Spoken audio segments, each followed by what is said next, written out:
dear friends, welcome again to my channel. Is me Teacher D. Kama ndo mara yako ya kwanza watembelea hii channel, ni kuomba usiache kusubscribe, kulike, kushare pamoja na kucomment. Hapa mbele yetu tunalo tena tangazo la kuitwa kazini kwa watu ambao wamefaulu usaili wa ualimu.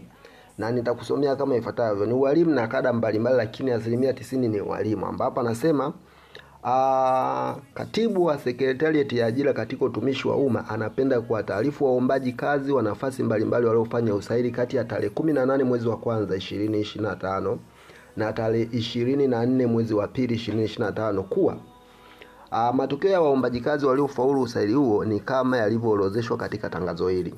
Lakini anasema kwamba orodha ya majina hayo pia inajumuisha baadhi ya wasailiwa waliokuwa kwenye kanzidata, yani database, kwa kada mbalimbali ambazo wamepangiwa vituo vya kazi baada ya nafasi kupatikana. Waombaji waliofaulu usaili wanatakiwa kuchukua barua za kupangiwa kituo cha kazi katika ofisi ya Secretariat ya ajira katika utumishi wa umma zilizopo katika Chuo Kikuu cha Dodoma UDOM kwenye majengo ya Dr. Asha Rose Migiro masjala ya wazi ndani ya siku 7 kutoka tarehe ya tangazo hili. Kwa sababu hili tangazo limetoka tarehe 18, maana yake hii ni siku ya 3 inaelekea. Na baada ya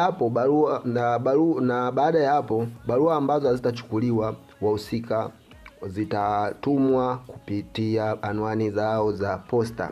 Aidha, waombaji kazi waliofaulu usaili na kupangiwa kituo cha kazi wanatakiwa kuripoti kwa mwajiri katika muda ambao umeainishwa kwenye tangazo kwenye barua na kupangiwa kituo cha kazi wakiwa na vyeti halisi, yani original certificates za masomo kuanzia kidato cha 4 na kuendelea, ili vihakikiwe na mwajiri kabla ya kupewa barua ya ajira.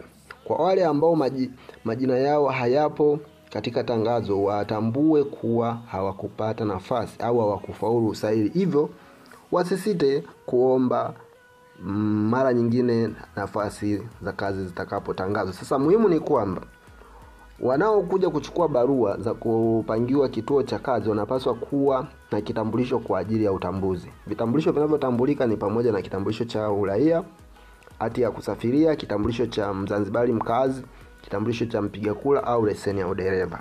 Sasa hii ndio orodha ya watu ambao wamepata ajira au ambao wameitwa kazini. Kuna walimu wa Kiingereza, walimu wa biolojia, kemia, jiografia, walimu wa shule za msingi, jiografia upande wa Kiingereza pia, lakini walimu daraja la 3A.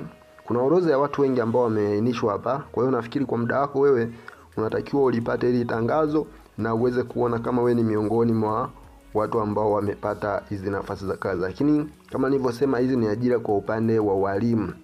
Walimu ndio wamekuwa selected au ndio ambao wametajwa sana kwenye hili tangazo.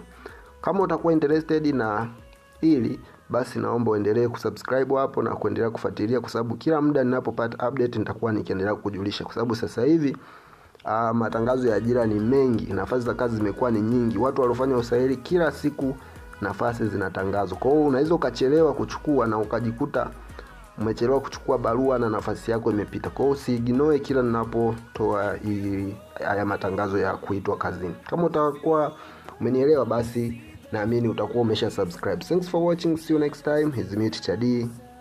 Bye bye.